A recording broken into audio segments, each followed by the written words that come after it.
നമസ്കാരം, ഞാൻ Shonima. Al Hilal hospitals and medical centres അവതരിപ്പിക്കുന്ന BMC ന്യൂസ് ലൈവിലേക്ക് സ്വാഗതം. കേരള നേറ്റീവ് ബോൾ അസോസിയേഷന്റെ ആഭിമുഖ്യത്തിൽ 4ാമത് പറമ്പാട്ട് ദേവസ്യ മെമ്മോറിയൽ എവറോളിംഗ് ട്രോഫിക്ക് വേണ്ടിയുള്ള നാടൻ പന്തുകളി മത്സരത്തിന്റെ ഫൈനൽ സംഘടിപ്പിച്ചു. കൊല്ലാട് ബോയ്സ് ടീമും കമ്പമേട് ടീമും മാറ്റുരച്ച ഫൈനൽ മത്സരത്തിൽ കമ്പമേട് ടീം വിജയികളായി. റിപ്പോർട്ടിലേക്ക്.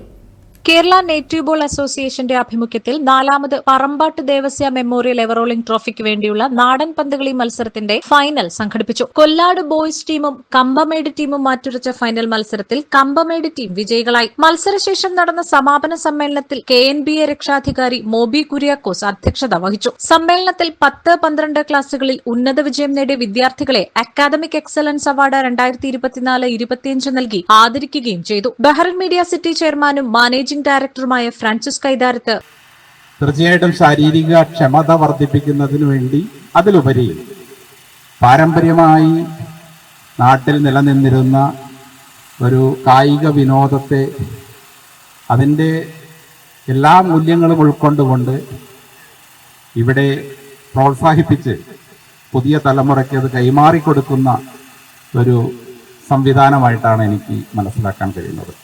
Moni Odikkandathil EV Rajeevan, new Indian school principal Gopinatha Menon, Sayyid Hanif, AK Ashok, Vinod Uthaman, Vinod Varghese Iracheril തുടങ്ങി സാമൂഹിക സാംസ്കാരിക രാഷ്ട്രീയ മേഖലയിലെ നിരവധി പേർ അതിഥികളായി പരിപാടിയിൽ പങ്കെടുത്തു. മത്സരത്തിൽ റണ്ണറപ്പായത് ടീം കൊല്ലാട് ബോയ്സ്. മികച്ച കൈവെട്ടുകാരൻ ബിബിൻ വർഗീസ്, മികച്ച പിടുത്തക്കാരൻ അനിൽ ശശാങ്കൻ, മികച്ച കാലടിക്കാരൻ രൂപേഷ് KN, മികച്ച പൊക്കിവെട്ടുകാരൻ അനിൽ PG, മികച്ച കളിക്കാരൻ അനിൽ PG, ഫൈനലിലെ മികച്ച കളിക്കാരൻ Rupesh KN, memorable performer Ananthu Babu, Christy Varkey, Akhil Johnson, Ananthu AR എന്നിവരെയും തെരഞ്ഞെടുത്തു. പരിപാടിയിൽ സംഘാടക സമിതി കോർഡിനേറ്റർ ക്രിസ്റ്റി വർക്കി ജോസഫ് നന്ദി രേഖപ്പെടുത്തി.